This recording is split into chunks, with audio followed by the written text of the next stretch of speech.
Buenas noches, amigos, amigas, estudiantes del diplomado El Médico en los Desastres. Primeramente, darle las gracias a los organizadores del diplomado. Reciban un saludo fraterno de parte de nuestro secretario ejecutivo del CEPREMAC, el ingeniero Roy Barbosa, quien me delegó muy amablemente, y espero poder llenar las expectativas del contenido que se me ha pedido o se ha indicado servirles esta noche. Hablaremos en esta hora, que nos dan esos minutos, sobre varios aspectos relevantes que un profesional de la salud debe conocer y que son relevantes para el manejo de, digamos, para responder de manera adecuada y eficiente a situaciones de desastres. Para esta sesión he propuesto un objetivo, y es que en el diplomado ampliar los conocimientos, que ustedes amplíen sus conocimientos sobre los principales antecedentes que sustentan la creación del mecanismo regional, su estructura, aplicación en cada país a nivel de la región y la relación que esto tiene con el ámbito internacional, reconociendo de que muchos de los procesos que se están hoy día generando, promoviendo, tienen un agarre con varios mecanismos internacionales y que es preciso que ustedes les conozcan. El contenido, bueno, hablaremos de la coordinación intrainstitucional, refiriéndonos mucho al trabajo desde las instancias de salud, pero hacia al sistema con red, o sea, y este aspecto de la coordinación interinstitucional, la coordinación y solicitud de ayuda internacional, cómo se dan estos aspectos y en qué la región ha avanzado en este tema, los mecanismos, procesos y procedimientos para facilitar la movilización de bienes humanitarios al interno de la región centroamericana, la participación de las Fuerzas Armadas, cómo está esta relación a través de los cuerpos médicos militares de cada región o las unidades humanitarias de rescate, y hablaremos sobre el tema, pero así muy rápido, de lo que son los suministros humanitarios, haciendo alusión a un software que se desarrolló por OPS y Fundesuma Costa Rica hace algunos años.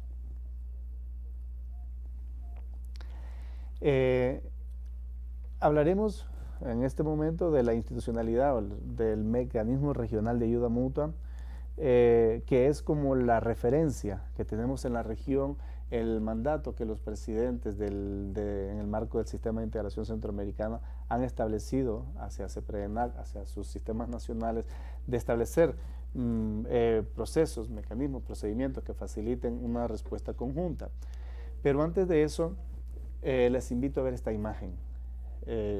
Solo unos segundos verla y se quedan con ella en su mente.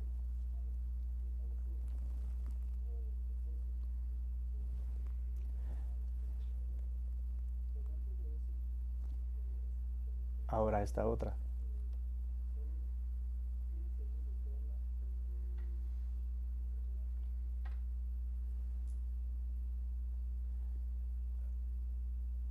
Y esta otra.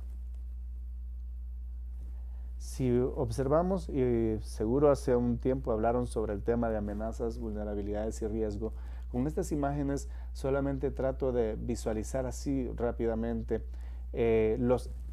a las principales amenazas naturales o de origen natural a la que está expuesta la región centroamericana, y para que un poco analicemos de que los países de la región enfrentan el mismo patrón de amenazas: huracanes tipo Mitch, Joan en el 98, Mitch en el 98, el Stan, el Félix, o podemos hablar de la cadena volcánica de Centroamérica. Todos los días escuchamos en nuestros países tema de alerta por los volcanes, o la amenaza sísmica, que antecedentes en nuestra región, bueno, incluyendo Guatemala en el 76, o podemos hablar también del tema de tsunamis, 1992, la costa pacífico de Nicaragua. Esto nos ayuda a entender por qué la región centroamericana decidió la creación o la constitución del Centro de Coordinación para la Prevención de los Desastres, o ha estado impulsando un conjunto de procedimientos, mecanismos de ayuda mutua. Y si a esto le sumamos las condiciones de vulnerabilidades que ya sabemos que están presentes en nuestros países, la urbanización de la pobreza o el desarrollo de ciudades tan grandes con planes de desarrollo y cosas que no permitirán una respuesta adecuada ante situaciones de desastres. Estamos construyendo un escenario de riesgo potencialmente peligroso para la región. Sin embargo, no podemos detener el proceso de desarrollo, pero sí podemos avanzar en acciones encaminadas a reducir la vulnerabilidad a la que estamos expuestas. Y de esos temas han hablado. En esta parte vamos a referir mucho de lo que es manejo de emergencias en sí. Después que tenemos Stan, después que si recordamos Félix, Stan, Joan, hay un patrón que hemos observado y es el mal manejo de las operaciones de desastre, y es lo que se conoce como el segundo desastre. Siempre tratamos en mi ámbito, de explicar el segundo desastre, porque es lo que nos ayudará a comprender por qué es importante la coordinación o mejorar la coordinación y los procedimientos. Y en este caso, la inadecuada administración de la ayuda humanitaria de verdad conlleva un segundo desastre. Estaría haciendo referencia mucho al huracán Mitch o a los terremotos del 2001, que me lo recordaba hace poco el colega. Como podemos ver, siempre hay un despliegue. Cuando hay un gran desastre, siempre hay un despliegue masivo de buena voluntad, de gente interesada, de países, y eso empieza a llegar, pero de manera masiva, a las terminales aéreas, a las fronteras, y cuando acordamos la rápida movilización de la comunidad donante, el arribo masivo de asistencia internacional, y todo esto enviando asistencia o ayuda inapropiada o no solicitada, y la falta de manejos logísticos o de coordinación logística, sencillamente se convierte en el segundo desastre. A veces en Honduras recuerdo durante el huracán Mitch que estaba una bodega llena de medicamentos que la gente empezó a enviar medicamentos, pero no se sabía para qué servían. Tuvo que venir un equipo especializado de la OMS, ni siquiera de OPS, de la OMS, a clasificar los medicamentos, y hubo que destruir mucho, que no es fácil también destruir medicamentos, hay que cumplir con una serie de protocolos. Pero el asunto es que las personas, las buenas voluntades, llenan rápidamente las bodegas de cosas que son inmanejables y someten a presión la poca capacidad que el país afectado ya tiene.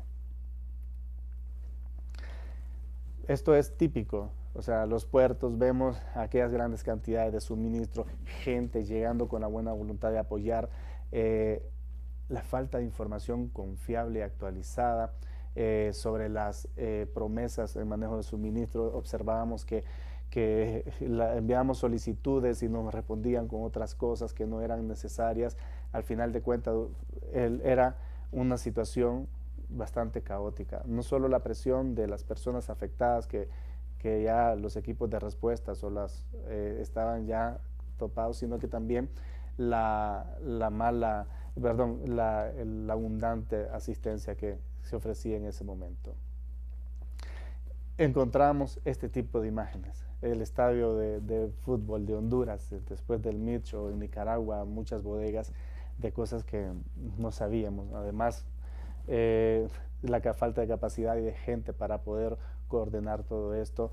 Un país afectado, pierde su capacidad de responder adecuadamente, y allí es lo que nos fue exponiendo a decir: necesitamos avanzar más hacia la coordinación.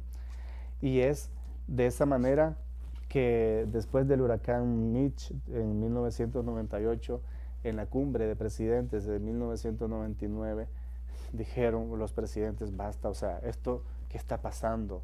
¿Qué ocurre? ¿Dónde quedó la capacidad de la región? Guatemala, El Salvador, Honduras, Nicaragua, afectados por un mismo fenómeno. Hubo tanta asistencia, pero al final de cuentas no llegaba a toda la población por la mala coordinación. Entonces orientaron los presidentes en esa cumbre: señores, hay que desarrollar algo, lo que se llama. Entonces ahí fue donde surge el mecanismo regional de ayuda mutua ante desastres, que el 4 de abril del 2001 fue aprobado y presentado por la Comisión de Seguridad. Ese mecanismo es como un acuerdo entre el presidente, decir: bueno, miren, vamos a estar en la línea de que si un país de la región se ve afectado, poder cualquiera de los países centroamericanos apoyarle. Pero esto no ha sido tan fácil. Hemos llevado desde el 2001 a la fecha todo un proceso de cambio, de modernización, en fin de ir actualizando y modernizando ese mecanismo. En esta primera edición del mecanismo, ya la región contaba con algunos instrumentos regionales, el Plan Regional de Reducción de Desastres, que empezó allá por el 2001 a gestarse, el mecanismo de cooperación coordinada para la respuesta ante desastre, que es donde entran los equipos de búsqueda, rescate y logístico, el Manual Regional de Procedimientos de Cancillería, considerando que mucha de la asistencia internacional entra a través de las cancillerías, porque en el plano de la colaboración o cooperación mutua. Entonces, esto fue como el trípode de la base sobre la cual se sustenta el mecanismo regional, una apuesta de los países centroamericanos para contar con un instrumento moderno que facilite la coordinación, cosa que no ha sido, como les decía, fácil. Así transitamos desde el 2001 hasta el 2010, cuando, bueno, ya como desde el 2007, con el proceso de revisión que se hizo al convenio constitutivo del CEPRENAC y con el apoyo de la comunidad internacional, se logró por primera vez contar con un instrumento de política que le denominamos Política Centroamericana de Gestión Integral del Riesgo, presentada aquí en Guatemala el 30 de junio del 2010.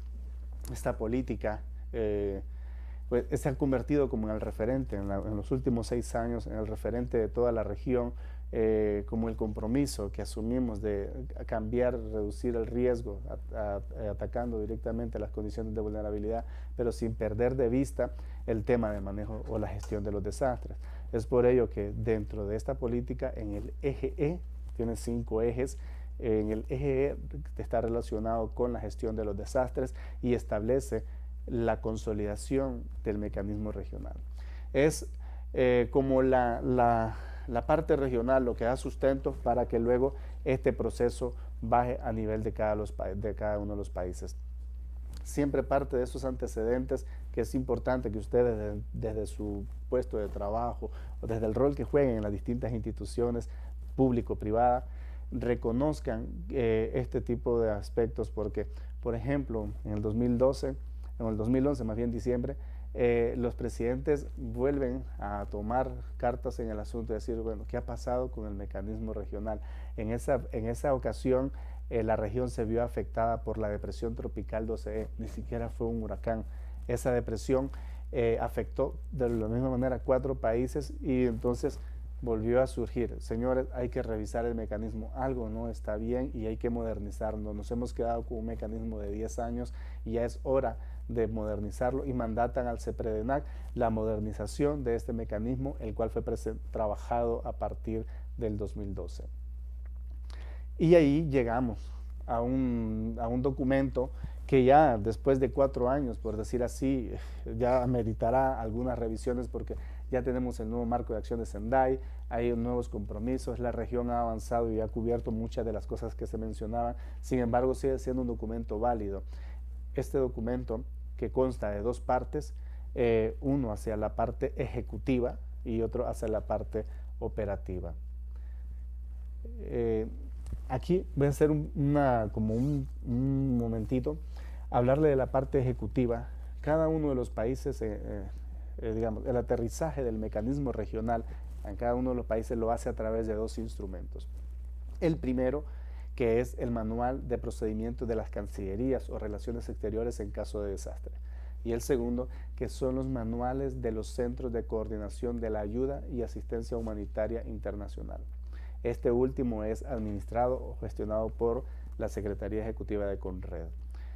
Ambos instrumentos son fundamentales en situaciones de desastre porque facilitan el arribo, el ingreso de la ayuda y asistencia humanitaria en el país, y para ello es preciso que para que se active es preciso que exista declaratoria de calamidad pública o estado de desastre, y de esa manera los países de la región, como tienen así como por decir guiones o lineamientos generales para todos, empiezan a interactuar de manera, por poner un ejemplo, hace poco con lo que ocurrió acá en la zona de Santa Catarina, los países estaban a la expectativa de la solicitud que pudiera hacer Guatemala. Sin embargo, Guatemala demostró capacidad en el manejo de la operación y en ese sentido lograron con sus fuerzas, con la inversión que han hecho durante años, ver el producto, y era la respuesta coordinada que tuvieron. Estos instrumentos nacionales son continuamente revisados, y en los países, en el caso de Guatemala, se han hecho simulaciones con lo que es los enlaces de la Conred, los enlaces institucionales, porque son instrumentos que deben estarse probando, calibrando, ajustando cada vez más. Y la otra parte de este documento, de este mecanismo regional, que es la parte operativa, y aquí refiere mucho a lo que es la constitución de la Fuerza de Tarea Centroamericana.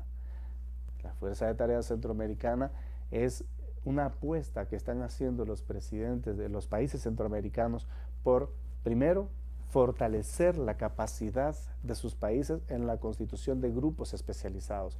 Ustedes han visto acá en las emergencias lo que llamamos los grupos de búsqueda y rescate urbanos, o USAR por sus siglas en inglés.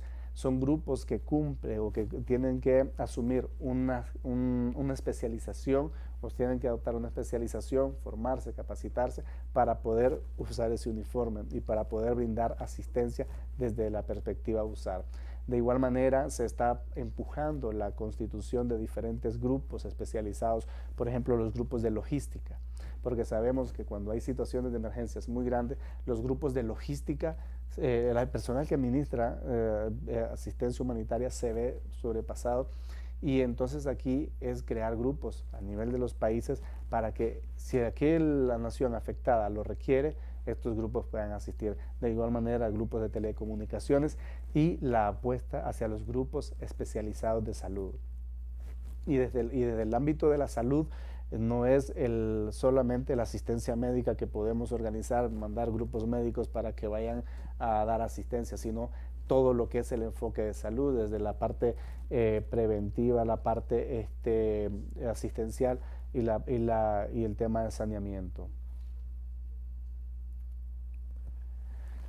Allí, un poco concluyendo lo que es el mecanismo regional, hay en el próximo año se estará empujando la actualización y modernización de este instrumento, y es importante que ustedes lo puedan bajar de internet, lo conozcan y puedan familiarizarse, sabiendo que existe este mecanismo, y que en el futuro la creación de los grupos especializados, sobre todo el tema de salud, podamos constituir tanto lo de Guatemala y el empuje que queremos para la región.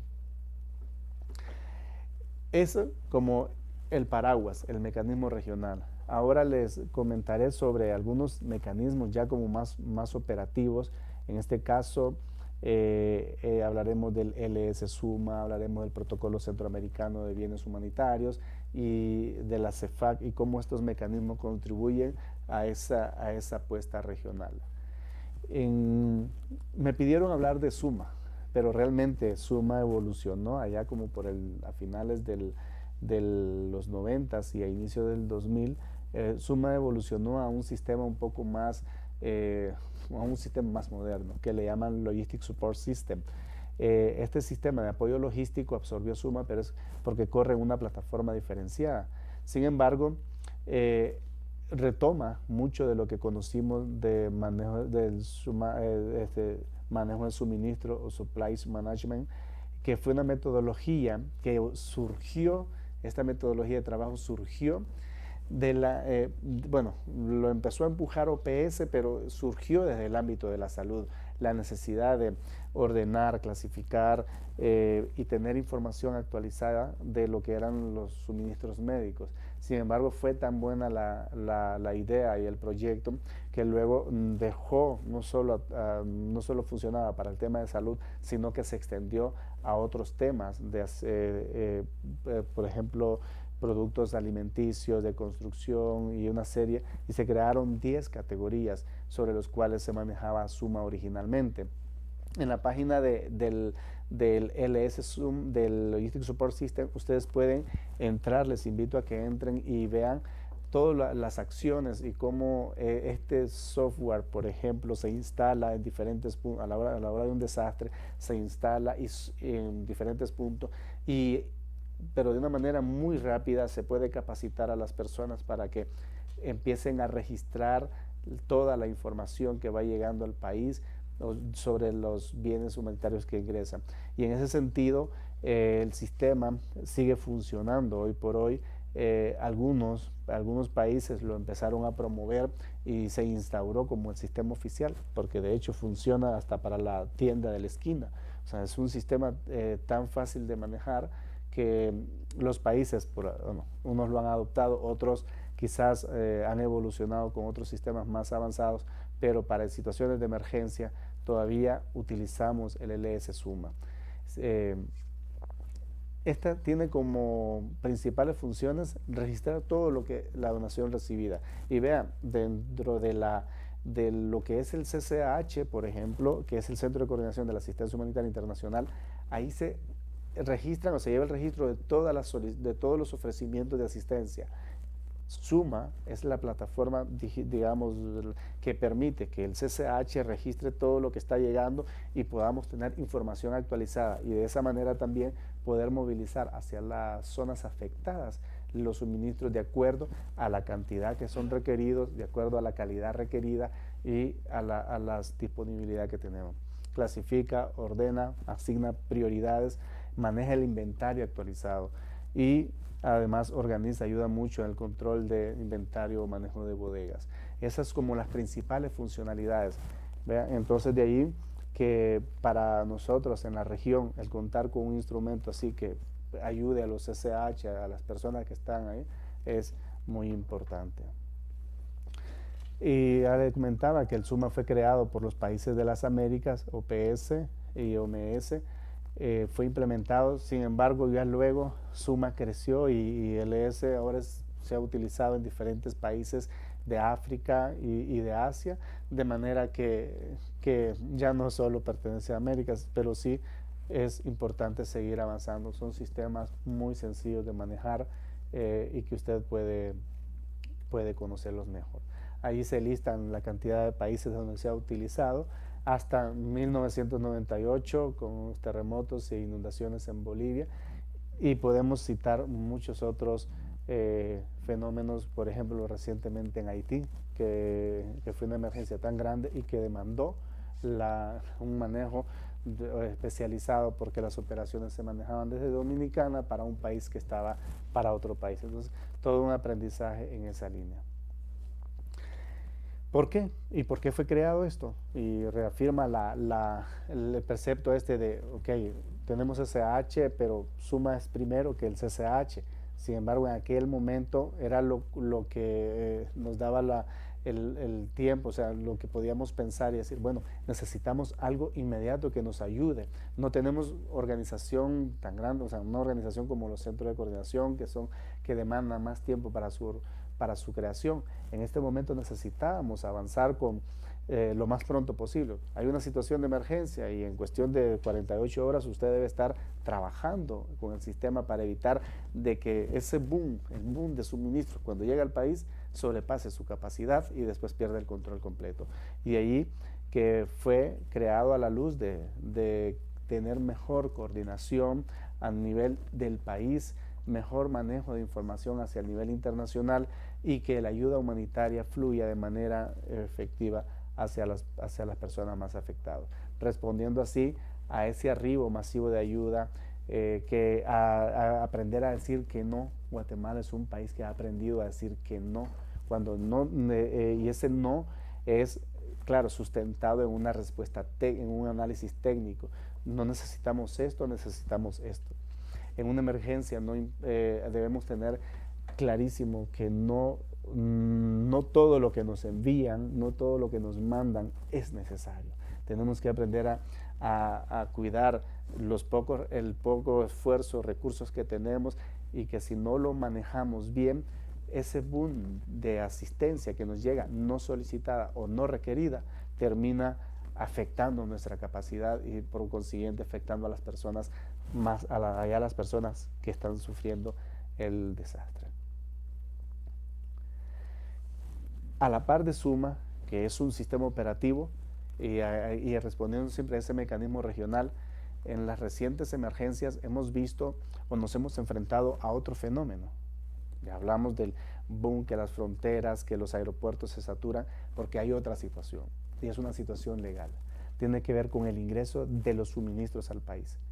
A pesar de que sí estamos bajo una necesidad, digamos, hay un fenómeno, un terremoto, un huracán, hay un ingreso masivo de asistencia humanitaria al país, pero esto tiene que ser, a ver, se requiere de un trabajo más armonizado con los sistemas de aduana. Y aquí hemos visto, por ejemplo, cuando alguna misión de asistencia humanitaria de Costa Rica quiere llegar a Guatemala y le toca pasar por dos países, Nicaragua, Honduras, El Salvador o tres países, se encuentra con trabas arancelarias de tránsito, y esto también afecta la respuesta. Y aquí es donde entra el mecanismo regional y la apuesta de los países del SICA, y es en la creación de un protocolo, de un aspecto muy operativo que facilite la coordinación entre los países, que involucre al sistema aduanero, al sistema arancelario centroamericano. Y esta es la otra apuesta. ¿Cómo aseguramos que una misión de asistencia humanitaria que va de Guatemala para Nicaragua pueda pasar sin restricciones arancelarias y aduaneras por El Salvador o por Honduras e ingrese al país afectado sin las restricciones arancelarias? Esto es la apuesta, y es lo que hemos estado trabajando en los últimos 2 años. Un protocolo que facilite el envío, tránsito y recepción de la asistencia humanitaria y técnica internacional. No ha sido fácil, porque estamos tocando algo que es muy sensible, y es el ingreso de suministros al país. Y a pesar de que sí podemos estar en una gran emergencia, pero aduana hay un aspecto legal que confronta el tema humanitario. Y acá para evitar esa confrontación, estamos creando este mecanismo que nos permita responder dignamente, de manera oportuna, ágil en situaciones. Buscamos fortalecer la coordinación operativa y el tránsito de la asistencia humanitaria. Me contaban una anécdota, y haciendo un paréntesis así de un par de minutos, en una ocasión que un equipo de asistencia humanitaria se movía que iba de Guatemala para Honduras vía El Salvador, no logró pasar ni siquiera la frontera de El Salvador, que está aquí en San Cristóbal, creo. Hubo toda una discusión, una discusión seria con los de aduanas de ese país, pero el asunto es que no hubo declaración de estado de calamidad pública o de desastre de aquel país. La gente de aduana no estaba informada. Entonces, ¿cómo podíamos facilitar que ese convoy cruzara ese país? Esto ya no queremos que siga ocurriendo, queremos avanzar hacia procesos más organizados, de que desde el momento en que activemos se declara estado de calamidad pública, sepamos que eso está activando el protocolo, y que de esa manera vamos a asegurar el paso rápido y ágil por fronteras y el ingreso al país. De ahí que el protocolo hace una apuesta a 4 fases, digamos, o orienta a 4 fases. De la coordinación inicial, nos da una serie de procedimientos y nos cita una serie de documentos que debemos estudiar o conocer para preparar un envío, para preparar la asistencia que podemos brindar a un país, y establece también los roles que los países centroamericanos deben asumir. Por ejemplo, Guatemala, si ve que Nicaragua o El Salvador o Honduras son afectados, se convierte en país asistente. Nicaragua en ese caso, Honduras o El Salvador se convierten en países asistidos. Y hay un tercer rol, que es el de país de tránsito. Cuando empezamos a estudiar los manuales de Cancillería y del CCH, vemos que estos roles se mencionan, y dentro del mecanismo regional se establecen estos 3 roles como para decir, oiga, aquí tiene su rol, cómo lo asume, y estos son los procedimientos, por favor sígalos, para que aseguremos el flujo continuo de la asistencia humanitaria. Así sucesivamente se van activando las 4 fases de este protocolo, hasta el reingreso de la asistencia o de los equipos especializados que hayamos movido. Este mecanismo, este protocolo, no está circunscrito a un solo grupo, a salud o a usar o a logístico. Es para toda la respuesta que estamos pensando en Centroamérica. De manera que es un documento que nos conviene conocer, porque además de orientar la coordinación, hemos desarrollado otros elementos que tienen que ver o que operativizan mejor este protocolo. Ahí podemos ver los procedimientos operativos, manuales de Cancillería, manuales de los centros de coordinación de la asistencia y ayuda humanitaria, son los documentos bases de este protocolo, de manera tal que los sistemas nacionales de gestión del riesgo y protección civil, o con RED, SINAPRED, SINAPROC, en los diferentes países, tienen que manejar, conocer las personas que están ahí estos documentos para que puedan activar de manera eficiente este protocolo. A la par del protocolo, para los aduaneros existe o se desarrolló el Reglamento Centroamericano para la facilitación y despacho del tránsito de envío de socorros. Esto está en proceso ahorita de negociación con el grupo técnico de aduanas y llevándose a Comieco para su aprobación al Consejo de Ministros de Economía, de manera que es por un lado tenemos el protocolo, el reglamento que sustenta el tema de aduanas y el cual busca de igual manera facilitar, armonizar, simplificar el despacho de tránsito terrestre de las mercancías. No sé si ustedes han escuchado lo que es el CAUCA, el Código Unificado Aduanero Centroamericano. Este código aduanero, por llamarle así, cita mucho el tema de los reglamentos. Entonces, este reglamento toma los artículos que están en ese código y procura ponerlo en un lenguaje más sencillo para los aduaneros. Estamos trabajando en todos los ámbitos para asegurar el flujo de la asistencia.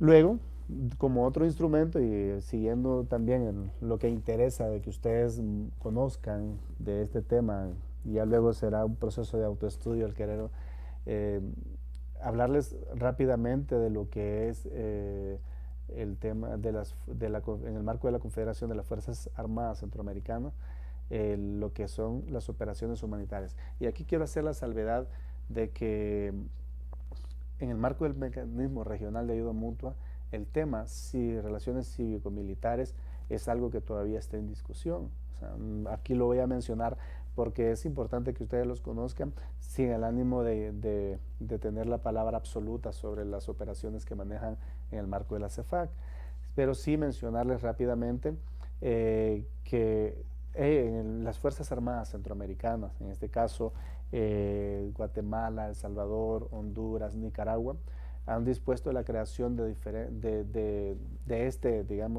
este mecanismo y a lo que han denominado grupos de nacionales de unidad humanitaria de rescate. Es posible que ustedes los hayan visto acá en Guatemala trabajando, los cuales se activan diferente al mecanismo regional de ayuda mutua. Ellos tienen sus propios protocolos de activación o de coordinación, son fuerzas armadas y en ese sentido ellos tienen, además de los recursos para poder asistir a otro país, tienen los cuerpos médicos, militares, cuerpos de ingenieros, y son estructuras muy fuertes y de verdad que sí apoyan las labores de búsqueda, rescate, con su estilo. Evidentemente para nosotros es importante en la parte civil conocer las bondades que tiene el trabajo que ellos hacen, como para también identificar esas áreas de coordinación, esos espacios de coordinación y trabajar de manera conjunta. En el marco de la CEFAC, la UHR se vive entrenando cada vez más, han asumido un papel ya bastante protagónico dentro de los sistemas nacionales, asumiendo labores de búsqueda y rescate, y se están especializando. De igual manera, esto nos debe servir, en el caso desde el punto de vista médico o del profesional médico, de saber de que en el ámbito de los desastres también tienes que estarte profesionalizando. Por eso veo este diplomado como muy importante para ustedes, el que puedan reforzar lo que no vemos en la U, lo aprendemos desde este tipo de procesos. La UHR emplea diferentes medios y tiene todo un mecanismo de cómo se activa han apoyado diferentes labores desde el 2000, desde que se creó la las UHR, han sido actores importantes en la respuesta a desastres en los países. Y cuando un país ha requerido el apoyo de la UHR de otro, hayan estado prestos para asistirlo. Y llegamos a un tema que es otro mecanismo, pero este es como más global. A que lo que hemos hablado hasta ahorita ha sido del mecanismo regional para Centroamérica y funciona solo para Centroamérica. Y eso quiero hacer la acotación, es el planteamiento, la apuesta que están haciendo los países del sistema en el marco del sistema de integración centroamericano. Sin embargo, ya una apuesta más grande hacia la conformación de grupos especializados internacionales, tenemos que conocer INSARAC, que es el Grupo Asesor Internacional de Operaciones de Búsqueda y Rescate. Este grupo no solo es para hacer rescate de víctimas en escombros, sino que también están haciendo una apuesta a la creación de grupos médicos internacionales. Y esto les puede interesar de los famosos FMT, algo que surgió a partir del terremoto en Haití, pero la apuesta se está dando por la siguiente razón.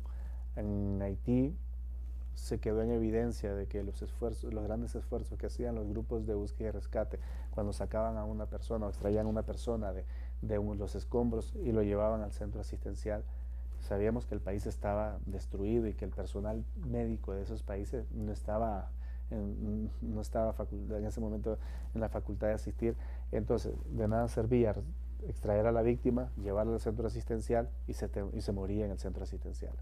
Entonces, el planteamiento fue un poco de, oiga, ¿qué estamos haciendo? Lo sacamos, pero lo dejamos acá y se nos muere acá. O se nos muere por una mala intervención quirúrgica, o se nos muere porque no hay suficiente material o medicamentos para poderlo atender. Entonces, de ahí ha empezado a surgir en el marco de INSARAC los grupos médicos internacionales y te invito a que entres a la página web porque te vas a dar cuenta cómo puedes ser tu parte de un grupo médico internacional y de lo que requieres para hacerlo. Es más, el mismo Guatemala, aquí en Guatemala se podría desde el colegio promover la creación de de un grupo médico especializado, pero cumpliendo con los planteamientos o los procedimientos que se establecen en el marco de INSARAC. Esta red INSARAC, bueno, tiene presencia en 80 países, es muy fuerte en el tema de búsqueda y rescate. Actualmente, o más bien el año pasado, a finales, presentaron sus nuevas guías operacionales y esas guías, hay un manual de campo que es importante conocerlo, establece el funcionamiento, los requerimientos y cómo debes organizar un grupo especializado, ya sea USAR o un grupo médico, de manera que es algo que puedes aportar si ese es el interés en el futuro. De ahí que, tomando una diapositiva de una presentación que se hizo allá en la reunión de INSARAC el año pasado en Perú, los FMT, la definición que se presentó, los FMT son grupos de profesionales de la salud y personal de apoyo fuera de su país de origen, cuyo fin es prestar cuidados de salud específicamente a poblaciones afectadas por los desastres y que puedan ser enviados por gobiernos, equipos civiles o militares, al igual que organizaciones no gubernamentales.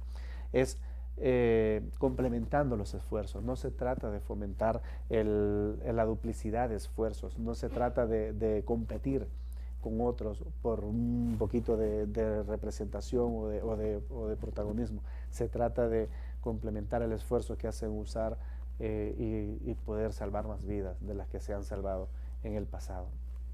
Lamentablemente no puedo compartirles esto en español porque por el tiempo, pero este cuadro menciona más o menos los 4 niveles de lo que deben ser los grupos médicos internacionales, cómo los definen, los servicios que se esperan de cada uno de ellos, las características claves que deben asumir, en algunos indicadores de cómo, o sea, de que te van a servir para que comprendas si estás o no clasificado y cómo vas a ir actualizándote cada día. Si es el interés de seguir conociendo más sobre esto y del nivel en el que te gustaría participar, pues te invito a que hagas un análisis de este. Creo que voy a hacer una pequeña Voy a pedirles su atención para mostrarles y conocer un poco más de INSARAC, ¿ya? A través de un video que, yo digo, está recién salido del horno. Un videito que explica muy bien hacia dónde va este proceso.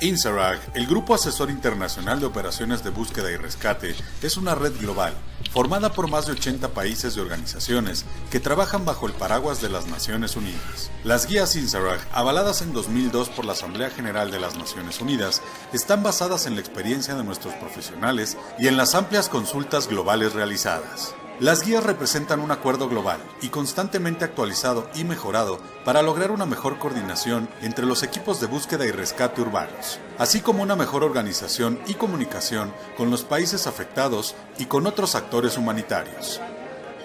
Nos sentimos orgullosos de presentar las nuevas guías INSARAG 2015. Las guías están divididas en 3 volúmenes. El volumen 1 es sobre política. El volumen 2 es sobre preparación y respuesta, y el volumen 3 es un manual de campo para operaciones. Veamos el contenido de las guías. El volumen 1 es sobre política. Contiene información estratégica y orientaciones que responden a la pregunta ¿por qué hacemos lo que hacemos? Si usted es tomador de decisiones o formula políticas, lea primero este volumen.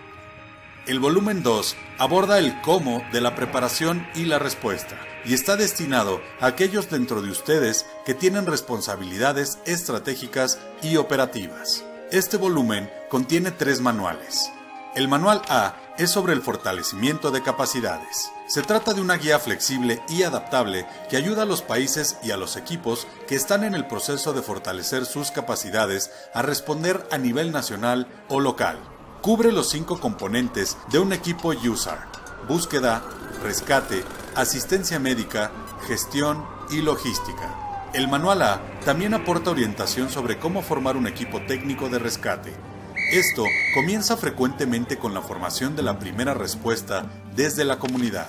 El manual B se centra en las propias operaciones y aporta orientaciones sobre capacitación, preparación, movilización y coordinación de un equipo USAR para operaciones nacionales e internacionales. En otras palabras, el manual B describe en detalle el ciclo de respuesta: preparación, movilización, operaciones, desmovilización y el post-misión.